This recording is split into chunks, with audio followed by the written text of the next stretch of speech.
So I'm just going to go ahead and get started because I want to be respectful of everyone's time, including Absolutely. yours. Okay. So I just want to make sure I'm in the middle of the screen so my half of my face is not cut off like normal. Okay. So, okay. So today I have with me Santana Innis, okay, who is also the publisher of the Life Aligned here on Substack, okay? And today we're going to be talking about the coaching access gap, okay? What happens when 500 women get the coaching they need, okay? And we're going to talk about that today with Santana, who Yep. is a master certified professional coach and the founder of the Glow Initiative, okay? It's an innovative nonprofit that breaks barriers to access professional coaching for women in need. Okay. After experiencing firsthand how economic barriers prevent women from accessing quality coaching, she built an infrastructure that has matched hundreds of women with professional coaches at no cost to them. Okay?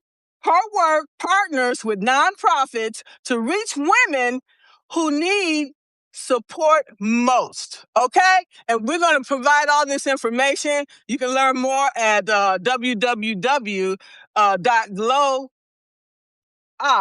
okay, .org. And I am so honored to have you here today with me. Okay? All right. Yes, yes, yes. Yeah, so please tell us about your Substack journey and what you've been doing since you started this organization.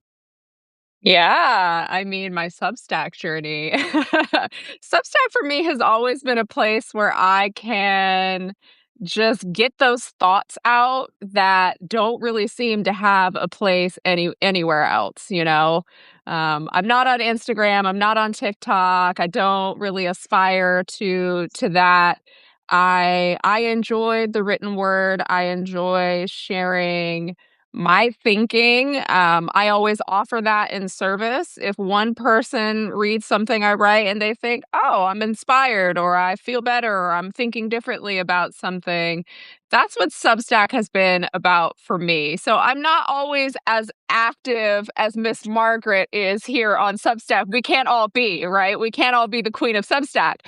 However, Substack for me, yeah, has really been that place where I can really just share like what's going on sort of behind the scenes, what I'm thinking about, both from the perspective of, yes, I'm a coach, but also from the perspective of, yes, I'm a founder in the social impact space and building this work through the Glow Initiative. Well, with all the hats that we all have to wear, okay, mom, daughter, all the other roles and positions, how did you find the time to do this? What made you decide to do it? Yeah, that's a good question. I feel like, and this is something that I talk about often, if we can, we have a moral obligation to, right? So for me, I was in my own career before coaching, climbing the ladder, trying to get as high as I could go, trying to get as much salary as I could get because those were the values that I had at that time in my life. But I burnt out. Right. And so a lot of the work that I do as a coach in private practice is around working with women who are climbing the ladder and getting to the top and not liking the view. As soon as I transitioned into the coaching space, hi, Michelle. As soon as I transitioned into the coaching space, my background was in digital strategy in my career. And so that is that's a job that is about puzzles, it's about systems, it's about finding the holes and building the right solves that work for the people who need those tools. And so coming into the coaching space, I was only officially a coach, right? Finished my certifications, etc., for 6 months before I started the Glow Initiative because I just kept seeing the holes and they were pissing me off. And I wanted to do something about it. And so, I was working with women who were management consultants or, working in the nonprofit sector or working in agency communications. And even with jobs paying 90 plus $1,000 a year, they were not being offered coaching at their jobs. Number one. Number two, who has a spare extra couple $100 a week to spend on coaching in this economy? So it's not even just that when I say women in need, we're talking about, some of the more obvious forms of need, like you might think of, receiving government assistance type level of need or experiencing houselessness as a type of need. But women that are gainfully employed are also not accessing coaching at the same rate as some of their lateral male counterparts, even within the same organization. And so the impetus behind going into coaching and building Glowy was honestly the same. I wanted to be able to have an impact in women's lives, in women's careers, in women's financial and personal well-being beyond what I was able to have as a leader managing teams. And so Glowy came out of this moment of frustration on Women's Day. I'd been a coach for 6 months. I was seeing how difficult it was, not only for women to access coaching, but also for coaches who predominantly are women to build enough business to sustain themselves. And so I offered coaching for free for Women's Day. I put up a little post on LinkedIn. I'll never forget it. So many people shared the post. A lot of people started to DM me. People commented. It was too much for me, like physically impossible for me to coach all the people that reached out. And so Glowy started just by me DMing coaches and saying, hey, if I manage the heavy lifting, if I bring the women to you, I manage the program. Will you just show up and coach these women? Will you just donate some of your time, some of your expertise? You don't have to give me a single dollar. Just show up and do what you do best. Up to the level of your comfort, right? You tell me how much you want to engage, and I will bring that amount of women, that number of women to you. And that first Women's Day, we matched 97 women with professional coaching from all backgrounds of coaching. We had financial coaches, grief coaches, leadership, public speaking, confidence, you name it, we had it. We offered it to the women. And I knew in that moment that this work really needed to live because it's solving a lot of problems that exist within the three infrastructures, right? Women getting coaching, women being coaches. And we partnered with a nonprofit called the Women's Foundation of the South, which advocates for the health, wealth, and power of women and girls of color in the Southern United States. And so we gifted our donations of time to 33 or 34 of their grantees, which means leaders of nonprofit organizations. What we also see in nonprofit organizations is they don't have no goddamn money. It's a problem. It's a problem, especially in this environment. And so most people working in nonprofits are women, right? So there's this circular situation where there's women that want to serve, women that need to be served, women already serving in nonprofits. No one's getting coaching, no one's getting clients. And it just seemed like, hold my beer. We've got to be able to figure this out somehow. That's how it started. I'm glad you mentioned that because, I worked for the Corps of Engineers for 39 years. Okay. I got my coaching certification, I think in 2017. I also had my LLC. Okay. But I wasn't allowed to coach at work. They said that's a part of personal development, not just for the people that's in the organization. Why would you not want to provide coaching for a lot of these engineers and technicians coming in, have no clue about how the government works and what they're supposed to do? So through mentoring and coaching, you can eliminate a lot of the problems systemic problems within the organization by catching them in the onboarding process. Okay? Yeah. But because of this systemic racism and gender, I'm sorry, I just have to call it like it is. Say it. Okay? We call spades here. We call spades here. Okay? So how can, if I'm not allowed to coach it and I have the certification, it's just, my skills is just going in the garbage. You know what I'm saying? That's keeping me down. It's keeping me from breaking through the glass ceiling to be able to put this on my resume to say, hey, I got these skills. I help these number of people. Okay? They said, no, you got to do this on your own time. Well, okay, after I work 8 hours a day, okay, I have to do this on my own time. I said I was willing to do that, okay, because they was not going to stop me. Okay, you're not going to stop me. So I said I would do this on my own time. But what I decided to do instead was to retire. And because they forced me to retire because I had too much knowledge and skills and they felt threatened by me. Okay, I was not there when I came here, I was not looking for a promotion. I was looking for just 3 years to sit and just wait till I could retire, which would have been, I wanted to retire next year and July this year. Okay, I would have had 40 years of service. But they forced my hand and coming up with all this information against me, so I had to retire.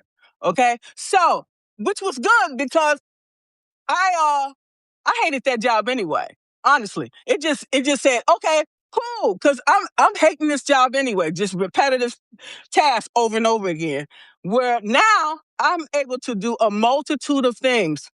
Okay, not just coaching, mentoring. We can also do advising, consulting. Okay, these jobs, they limit our ability to have greater things in life. Okay? Yeah. So once we realize that people are stopping us, keeping us small, and keeping us down here, we get rid of that job, and that opens up so many doors to do things like what you're doing. Yeah. Yeah. Yeah. Thank you for sharing that. I mean, I think that's such a powerful testament to uh, a lot of the change that we're seeing in terms of how people are thinking about work, right? Like back in the day, I think, immediately post World War II, this sort of like nuclear family, 2.5 kids, 2-car garage, this kind of thing. Back in that era, you could work one job until you died and have everything that you needed and all your retirement and all of those things. And that's just not true. I mean, today in the media is Jack Dorsey's company just laid off 50% of its workforce or something insane like this. Not because AI had already automated those positions, but because he anticipates that AI will automate those positions, right? And so I think we're starting to change our conception of the relationship of the proletariat relative to who is right, who is in power. Your publication is called The Empowered Leader, and I think I would guess part of that is because that question of who is in power, well, you're in power, right? I am empowered. And because I saw a problem and no one fixing it, and I thought I could fix it, I said, let me take a swing. And I think that, that goes back to when you can, you should. Not everybody's going to get your mission. Not, and especially when you say, hey, I want more. I am bored. I am underutilized. I have more skills. I have more curiosities. I want to grow in this role. A lot of times I think, and especially for women and especially for women of color, the reaction to that, right? There's a glass ceiling and a glass cliff. And a lot of folks get pushed out because it's whatever it is, it's intimidation or it's, you're making too many waves, or you're a bad influence on the other employees who now are following, maybe they're a little less in line than they would have been.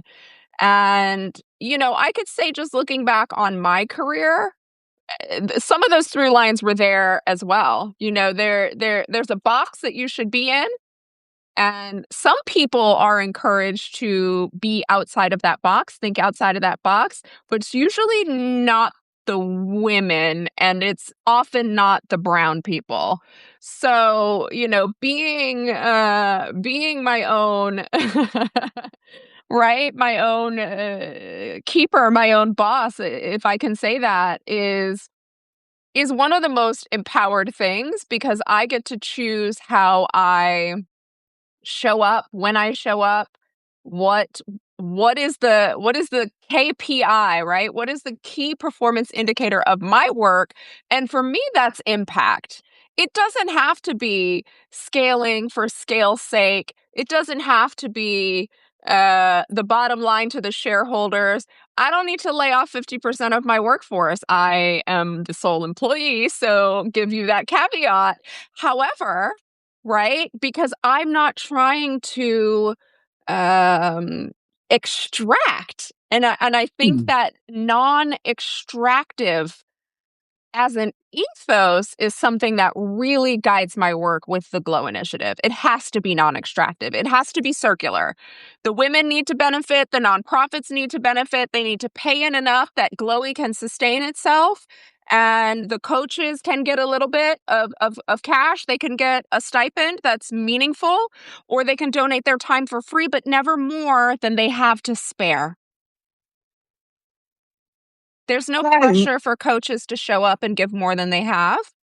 Give less, fam. Give less over time so that you can keep showing up in the work and having the impact. So the ethos of one of the core tenets of Glowy is a non-extractive, circular way of interbeing at all points of the chain. I truly love that because this is nothing against men because women are the backbone of the family and of the country. So if we don't succeed, no one succeeds. Okay? So we have to start with ourselves. Okay. Coach Sean said, he said, ask yourself, how can I deliver more value as a coach with less sessions? I know that's right. Okay. But as we know, as a coach, it's not up to us. It's up to the client. They have to do the work. Yeah. Okay. Yeah. If they do the work, there can be less sessions or more. I personally recommend to work with the coach for 6 months because it takes time to establish these new behaviors and get rid of the old ones that have been keeping you on this hamster wheel. Okay, but we can offer less, 4 months, whatever. But still, the client has to do the work. Yeah, I completely agree with you. And hello, Coach Sean.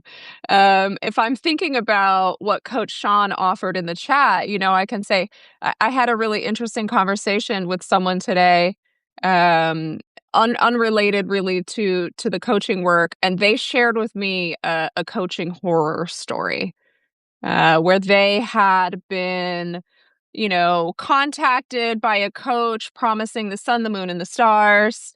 But they actually weren't certified. They hadn't done any kind of education. They had no kind of ethical framework.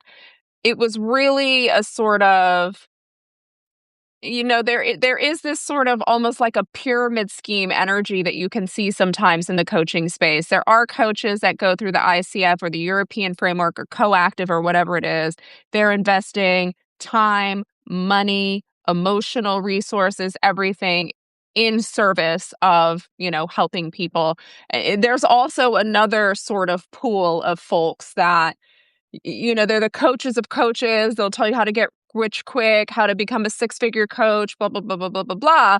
And it behooves them to have you do more sessions, right? Because they get more money. And so that's where we start thinking about the ethics of what is it that we're offering as coaches. Because while I know, and in my private practice, I tend to work with clients on a longer time horizon. I will not continue working with anyone that I don't think is showing up and doing the work I've had clients ask, I've worked with you for a year. Should I renew? Probably not, right? You probably need to go out into the world and take the training wheels off and see what's what.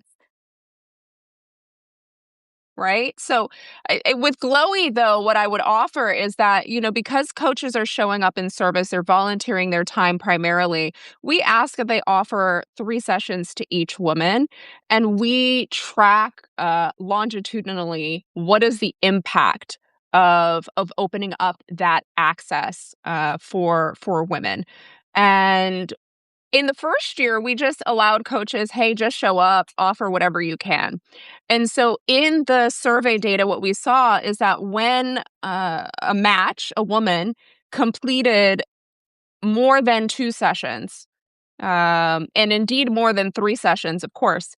But when they completed more than, let's say, 1 session, right? 2, 3, 4, 5, they were far more likely to report that the changes they had implemented or the clarity they had gained sustained at 6 months after the coaching engagement. So that's why, as our work evolved, we've started to say to coaches, okay, we need to offer a minimum of 3 sessions to each woman. You don't have to offer more, but if you want to, please go for it.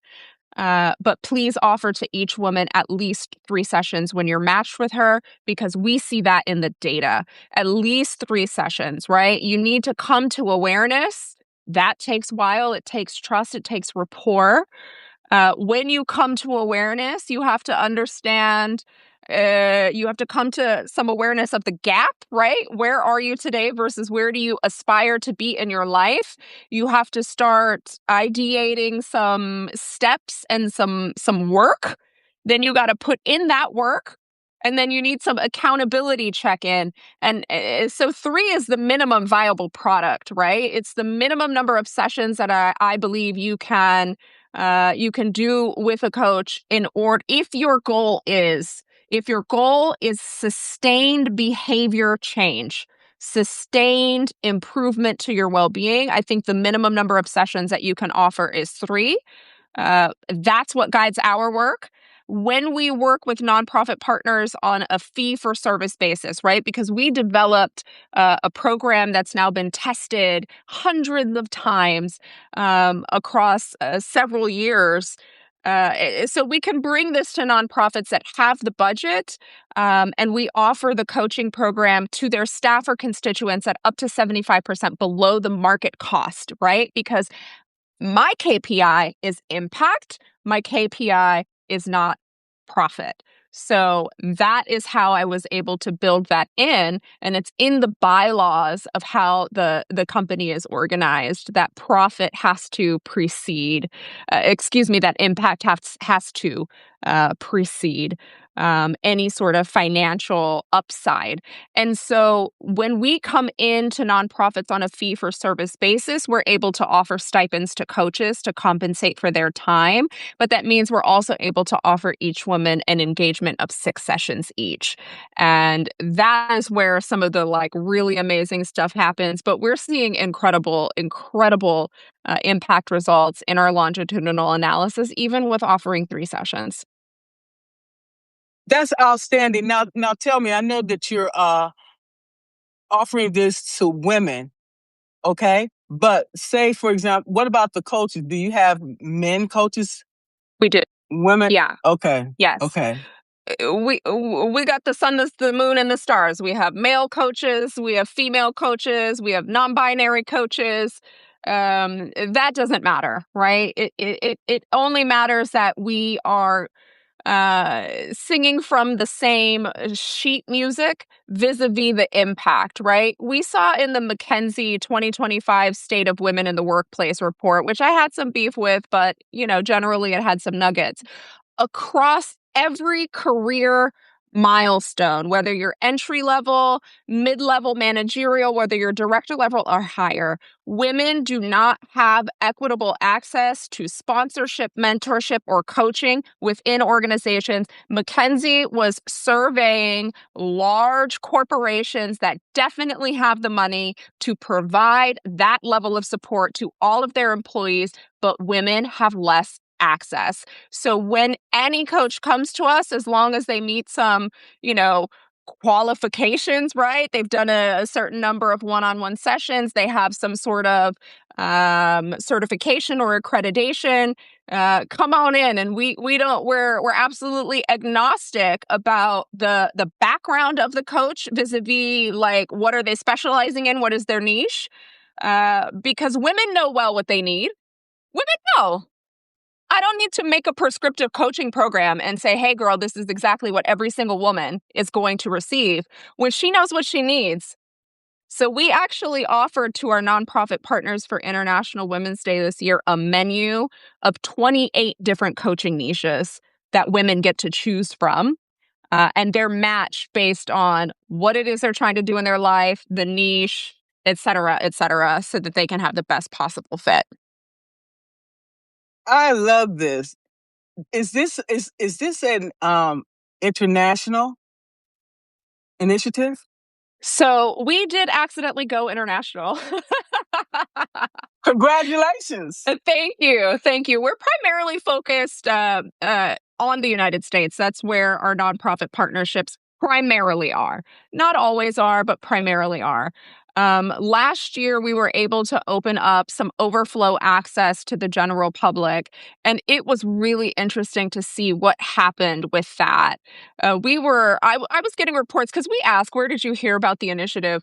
I was hearing that women were sharing it in WhatsApp communities for, African women in tech, Latinas in tech, or these types of little pockets, and it spread around the world. So in 2025, Glowy matched women in 17 time zones and across 5 continents with coaching access.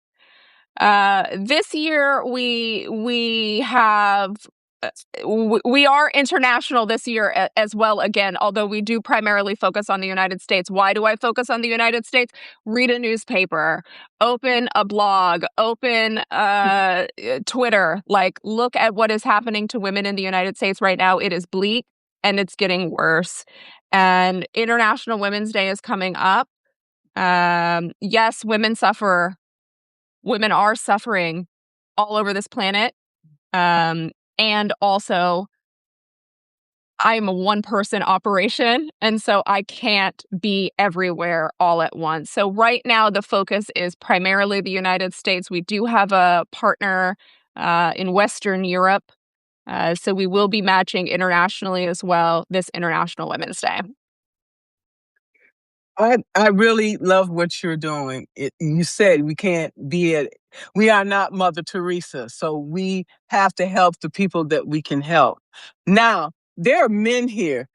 Is there some type of initiative for men? Just out of curiosity. Not that I'm aware of, but I don't know all the landscape. My feeling on that is this is kind of what I tell everyone, especially when we're looking at the world just sort of writ large. It's on fire, literally in some cases and figuratively in most cases, right? The amount of fatigue, spiritual fatigue, emotional fatigue, compassion fatigue, empathy fatigue that we're all experiencing right now, we're burnt out. The planet, I think, as a species right now, there's just too much going on for us to have our hand in every single issue. So what I often advise people, if they say, well, I want to make a difference, how can I do that? Find what sets your heart on fire and show up big where you can show up. You don't have to show up everywhere. And so for me, I love men. I think they're the coolest, right? I think they're struggling, and I think that they have some organizing to do. And I would highly encourage someone who says, you know what men are going through right now, I am tired of this and I need to make a difference, and I'm going to try, because that's what I did. And if I can do it, you can do it. I'm just one person, and next week I'm going to match the 500th woman with coaching access at no cost to her. in 2 years. That's what I could do by myself when I decided, fuck this shit. I'm tired of it. I'm tired of seeing this. I want to see what I can build. I want to build some infrastructure for women. And that's what I've been able to accomplish. So I don't know if something like this exists for men. Sometimes we end up coaching men, right? Because our mandate is to reduce barriers or end barriers in access to professional coaching for women in need and the nonprofits that serve them. Nonprofits have all genders on staff. If you work at a nonprofit serving women, I want to serve you. Because when your cup is fuller, that means that you're showing up to this work that's really important to me. And I want to build that capacity for you. So we do occasionally end up coaching men, non-binary people, etc., because that's part of our mandate. But I would love to see other folks take up this work because I think there's probably a coaching access gap to some extent for men as well. Because coaching is expensive in North America. The average cost of a coaching hour is $272. Right? And most organizations, when they bring coaching in as an employee benefit, it's usually targeting that director level plus. And it's usually in professional, you might call it blue collar or white collar, however you conceive of that. So for folks that are working minimum wage, for folks that are working trades, for folks that are truckers, for folks that are working with their hands, I can assume, I can presume that there's a coaching access gap that's related to, in that regard, it would be more related to the financial aspect of how expensive coaching is. So I would encourage anyone, if you're listening, you hear my voice now or later, and you think, man, there's really some group of people that I feel really, really passionate about helping, go do that and do not judge yourself. There's a lot of shaming that goes on. You think about celebrities. They want the celebrity to say something, but then don't say too much because you're performing. They want the celebrity to give their money, but then don't give too much because you're performing. The fella from the show about the scientists, I forget the show. It's a sitcom. It's not online. It's not on air anymore. But he became really, really, really fucking rich doing that sitcom. He was earning $1 million an episode, and this was in the media. You can look it up. He recently revealed that something that he likes to do, a way that he likes to give back, is he likes to go on GoFundMe and find random families that are like, you know what, we're Big Bang Theory. Thank you, Brandon. Big Bang Theory. He likes to go on GoFundMe and find random people who are having trouble making ends meet and pay their fundraiser completely. People that can't pay their bills, people that lost their job, can't pay their mortgage, can't pay their medical bills. And then here comes all the hate. Fuck you, you're performing, you're trying to get clout. Why are you doing this? It's like you cannot win, right? You cannot win. So stop trying. Stop playing the game. The game is rigged. It is more important for you to show up and do what you can, where your heart is moved, than it is for you to show up in all places at all time, because you don't have it. It's You're not right. possible. You're Yeah. right. We only have so much bandwidth, and we need to be giving from the overflow, not from the access. Okay. 100%. 100%. So, does anybody have any questions Ooh, for yeah, Santana questions. about her coaching program? How many of you interested in becoming a coach? Okay, many of us are technically a coach, anyways. Not only a coach, but mentoring. We have so much lived experience. We have gifts. We have skills, and I have a lot of people to tell me they don't even see themselves as a leader. Each and every one of us are leaders. Okay, 100%. when you look in the mirror in the morning to brush your teeth, say, "I am a leader." So, who are you No. leading other than yourself? Ask yourself that. You're not here on Substack for no reason. right? Yeah. Yeah, but self-leadership is leadership. How are you leading Yes. you? How are you caring for you? Absolutely. Yeah. Yeah, I So, love questions. So if anyone has questions, like throw them in.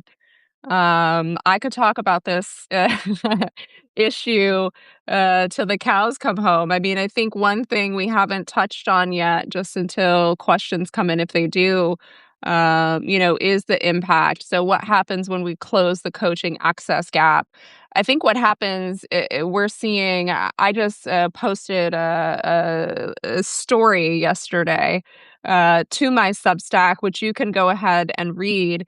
I reached out to the women that had completed coaching with Chloe, and I said, "Do you want to hop on a call with me? Let's do a stakeholder interview. Tell me your story," because I think it's so important to give a face and a heart to numbers that we report, right? When I say, okay, 500 women got matched with coaching, what does that mean at the end of the day?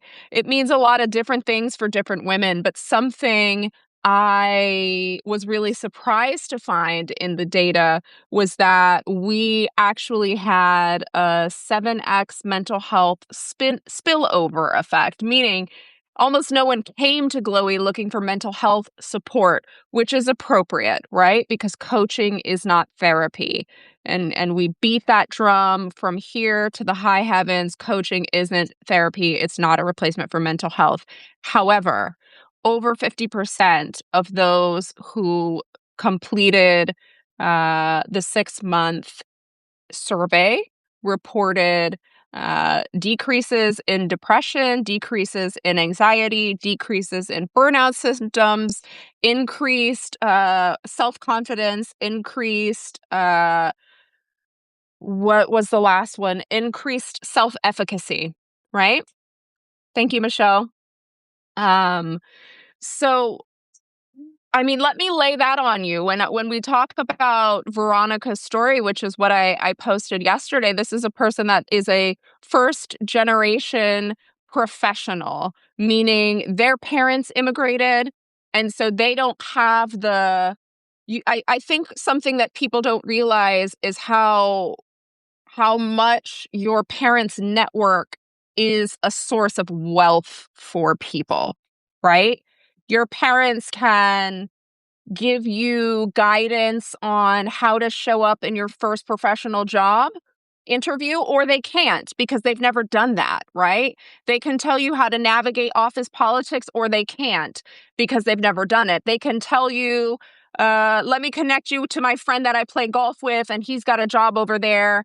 And you can be, warm introed into opportunity, or you can't because your parents don't have that access network. So when we talk about there being different ways of being a woman in need, this isn't a woman that's unemployed and unable to pay her bills, but this is a woman who lacked access and was experiencing all of those isms that we discussed earlier in the career, right? Not being invited to meetings, being left out of important meetings, being held to different standards than others, being criticized in public, being dressed down in public, and not having any other woman of color as a lateral, like anyone anywhere in her organization, really truly being the only person.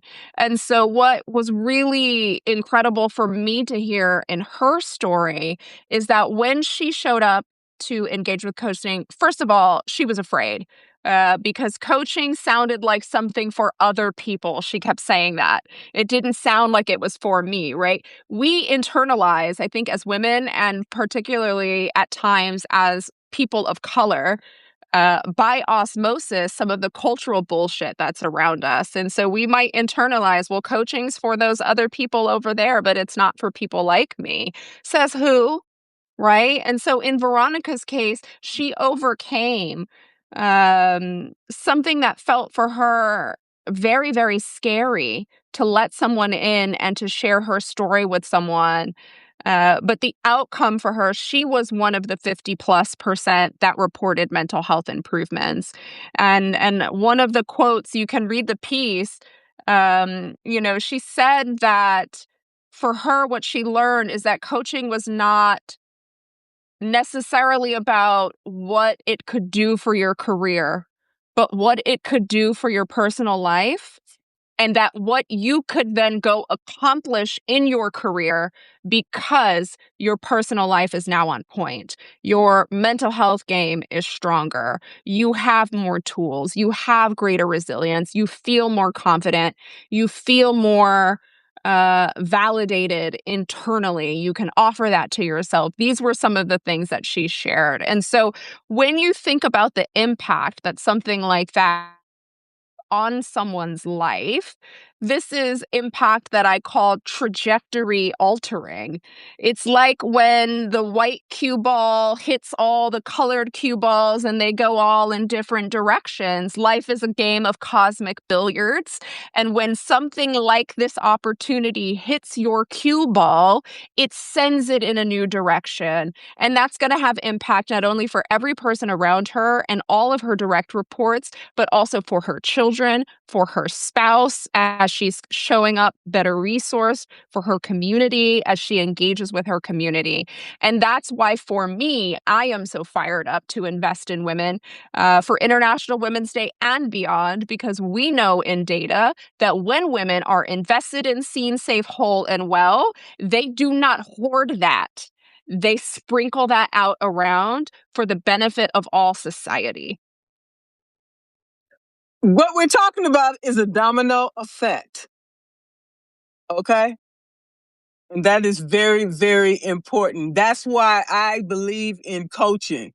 I have had to deal with abuse my entire life. Okay. Mm. I was ostracized by my family. I was also the black sheep. So I did have a lot of persisting mental health issues. Yeah. But once you recognize it, we have to do the internal work. I don't care if you do have go to a therapist. You still have to do the internal work, because that therapist cannot do that for you. You can sit there and talk to her all day long, but if you don't sit there and recognize your triggers and your patterns, and you do the shadow work that you need to do, nobody can help you. Therapist, coach, nobody. So we have to do work on ourselves internally, right? Yeah. Yeah.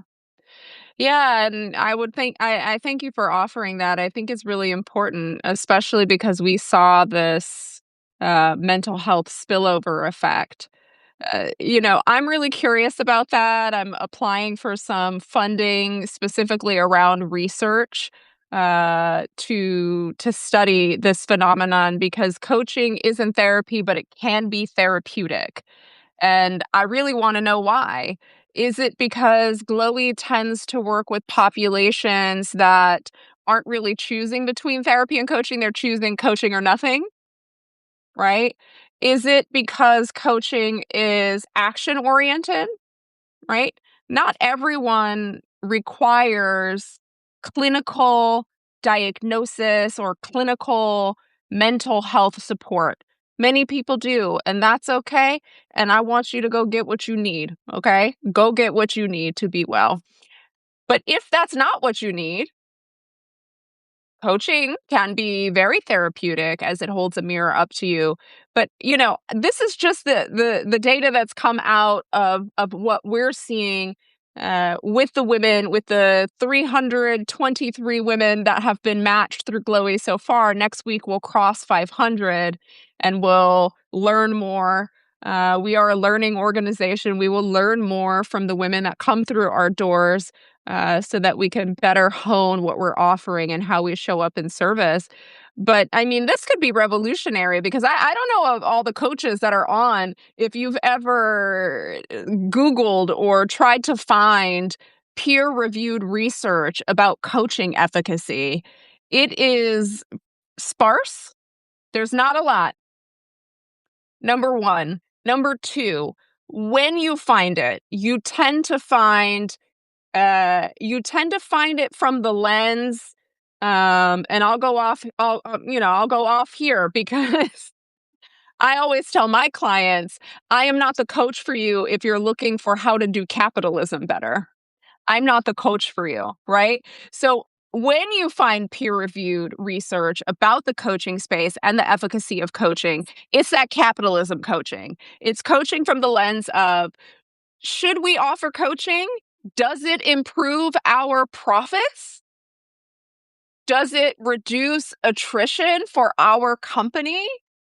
Does it make employees easier to work with for our company? It's kind of from that lens of, how does coaching benefit corporations? And I am curious about how coaching, yes, how it affects women, but how does coaching affect humanity? And so I aspire at some future point to be able to contribute to the literature around the efficacy of coaching. We're not there yet. We need to get some funding in before we can really go down that rabbit hole. But I think it's an important stone to turn over, because imagine, a lot of folks have stigma against seeking mental health support. Certainly, there's financial and healthcare related barriers in access. A lot of the barriers to coaching are lower. This can get a little, you can get into territory where you might have some inexperienced or unethical coaches potentially doing harm. But when you have strong, experienced coaches that are grounded in an ethical framework, I think all of my clients that, fill out my post coaching survey, I'm talking about in my private practice, they're also all reporting increases in their sensation of mental well being. I think that just happens when someone listens to you and sees you without judging you, right? That is a very rare gift in these days and ages. And so I'm really curious to see what we can add to this literature, or what we can learn, and how we can continue showing up to support women. There's some comments here that I would like to. Yeah, let's go for it. Yes. Joe says she has a grad, not PhD, degree in psychology, existentialism. I'm sorry. Existentialism. Yeah. And I look into coaching. I will look into coaching. That's great, Joe, because you have a lot to offer people. Okay, she said tutor. I was doing that by my last student. Got into Yale. Now AI is killing tutoring. Yeah, so that the thing with that is, it's here to stay. Just like we have all these, we had the industrial revolution, we had all these different things that come about, and so that's where we are now. Look at last year, 637,000 Black women lost their jobs. Okay, I don't know how many people lost their jobs this year.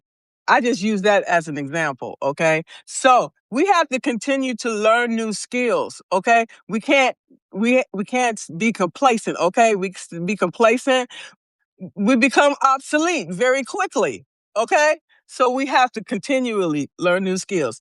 Okay, when I came to Substack in November 24, I knew nothing about running a publication. Everything I learned by trial and error. Okay, most of the things I learned when I was working for the government, through trial and error. People don't want to show you nothing, so I have to figure things out for myself. That's what we have to do. Okay, we have to figure it out. Nobody's gonna come to save us. Okay, we have to save ourselves. Am I wrong? Well, I'm seeing a lot of hearts. So the chat is agreeing. Okay, it is what it is. Okay, let's wake up. Yeah. I'm not bullish on the coaching industry, I'll be honest with you. I think when I first got into the coaching industry about little under 3 years ago, if folks asked me, should I become a coach? I'd be like, oh my gosh, yes, it's amazing. Please become a coach. We need more qualified coaches. Now I'm like, well, it's tough. It's a tough space to live in wellness from the financial perspective. Becoming a coach almost definitely means you're also becoming a CEO, a CMO, a COO, an LMNOPQO. All those things because the industry, right? The Glow Initiative and bringing this coaching to women, this is an effort at creating infrastructure in a space where none exists. There is not a lot of infrastructure in the coaching industry. And so if you are a person that needs structure, it is maybe not the career path for you because there is almost no structure. And it's structure that you have to build yourself in most cases, right? Unless you're someone that's coming from like you were a CEO for 50, 11 years and now you're coaching other CEOs. Well, maybe you'll be fine. But I think for a lot of folks, it is a really rough industry to get started in. And something that I certainly see with the coach volunteers, because I'm always asking them, it's about 50-50. The volunteers this year we have, I think we have 61 in the roster for the event this year. And about 50% of them said receiving a stipend would be something that would support their financial well-being.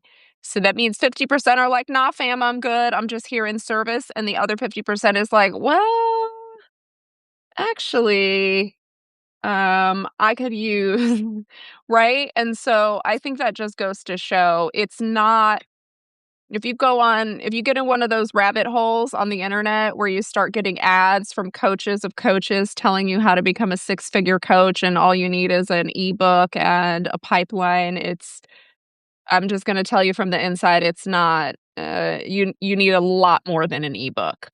And no pipeline in the world is going to make the lack of infrastructure, right? It's not going to turn it into infrastructure that doesn't exist in a developing industry. There, like you talked about, there's really no structure, which actually helps you because you're not put in a box. You have flexibility as a Yeah. coach. Okay. But the main thing is, who do I serve? And I ask myself this question uh, ever since I was a coach, and that changed. Okay. So I said, okay, well, who do I serve? I think about that. You create this avatar. What do this person look like? What are their values? Okay. What you want to figure out also what type of client that you want to work with, because there's certain people that I will not work with them. Period. I don't care how much money you offer me. Okay. If you're gonna cause me any grief or chaos, I can't work with you. Okay. Yeah. So we need to understand all of these things. And you also have to have this coaching agreement. You have to sit down with that client and then agree what are your goals? What are we trying to achieve here? Okay. Because sometimes during the coaching relationship, that can change. Yeah. So when things change, you need to document it. Okay. And you also need to make sure as a coach that you have insurance because you can be sued. Okay. The cost of that insurance is cheap. I don't know exactly what it is offhand. So we have to protect ourselves. Okay. So it's a lot that go into it, like Santana says. And it's a lot of people, they finish all their coaching certification and everything. And the biggest problem is, how do I get clients? Okay. So I would say to work with, I'm not sure if you're looking for inexperienced coaches, but you have to find ways to get this experience because I couldn't get it from work. So what I did was did reciprocal coaching with other Yeah. coaches that was trying to get their certifications. Okay. Yep. That's how I have over 500 hours of coaching. Okay. Just like a doctor, just like a lawyer, you have to get these hours. Okay. And you get to get this expertise over time. And then that's how you perfect your craft.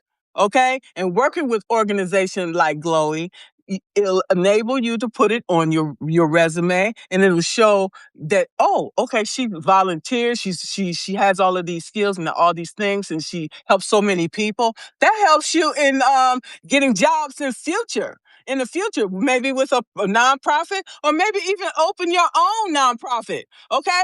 We have to stop limiting ourselves. Okay. Yeah. So you want to say something else? Well, I just think that's powerful, right? I mean, we are what we think we are, right?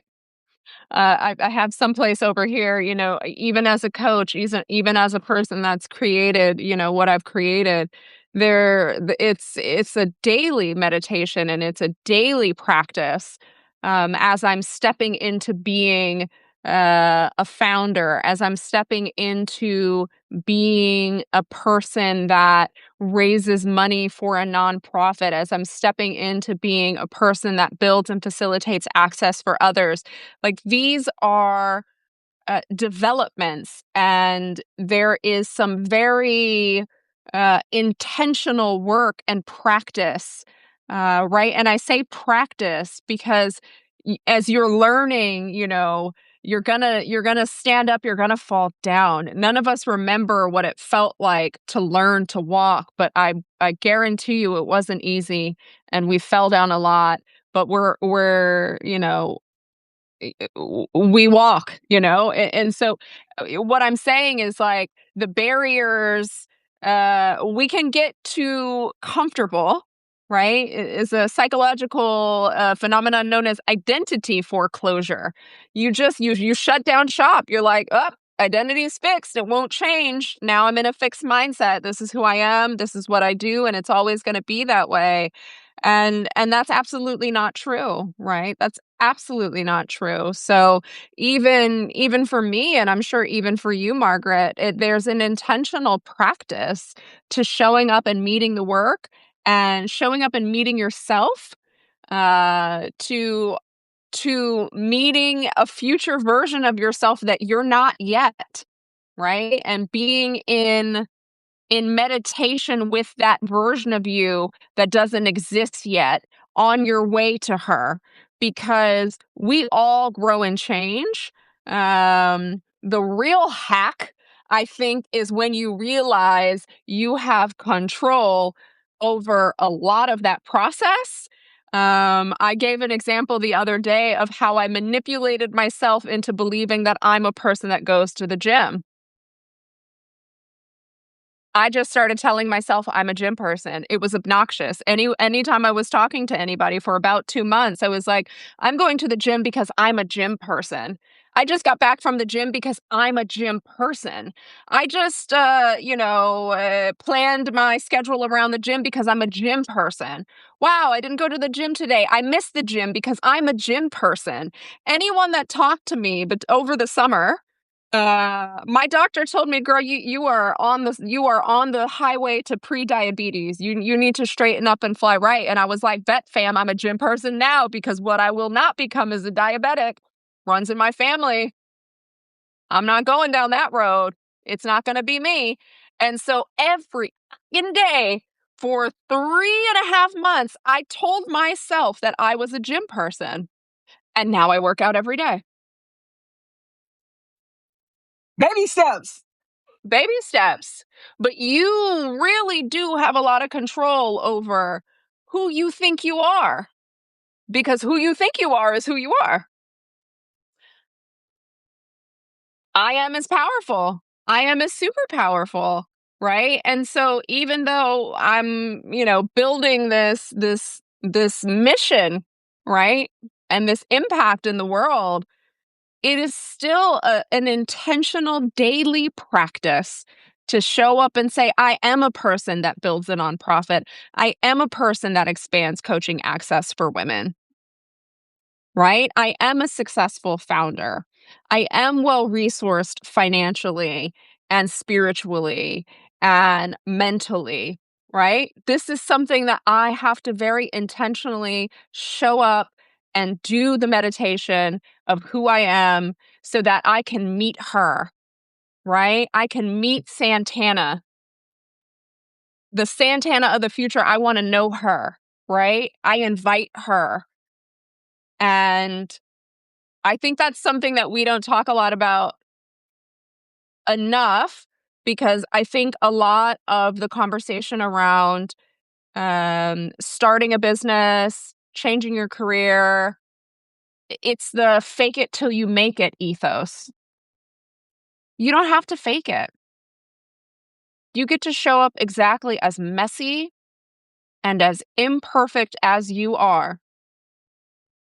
But if you keep your eye on that prize, eventually you're going to come to see, oh shit, I am that thing, right? When you measure backwards, and it honestly, Margaret, it's a mind fuck. I have only been in the coaching industry for 2.5 years, and yet somehow I've been able to figure out how to bring access without cost to 500 women.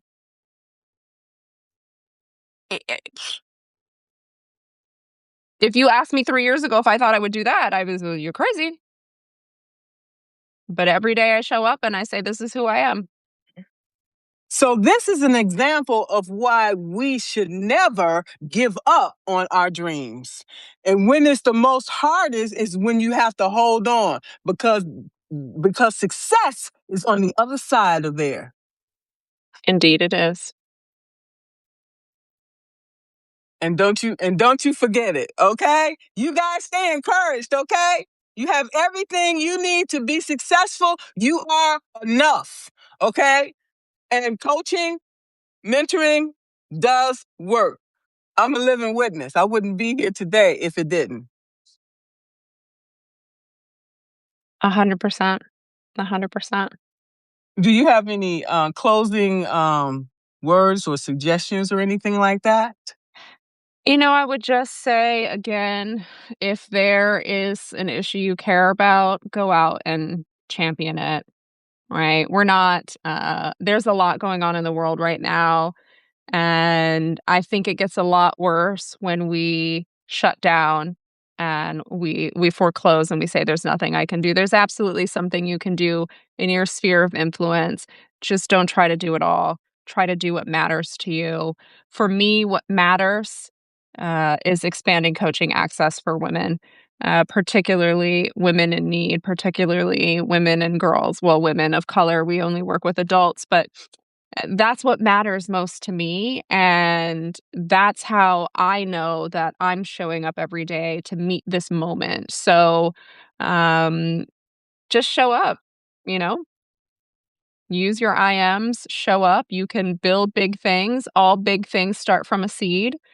And the last thing that I would say, if you're curious about Glowy, you can learn more at glowy.org, gloi.org. We also have our International Women's Day fundraiser that's taking place right now through International Women's Day. If we're successful with our fundraiser, we will go even beyond the 500 women matched. And so you can make a contribution of any size. Seriously, $5, slide it our way. It all compounds to equal greater coaching access for women in need and the nonprofits that serve them.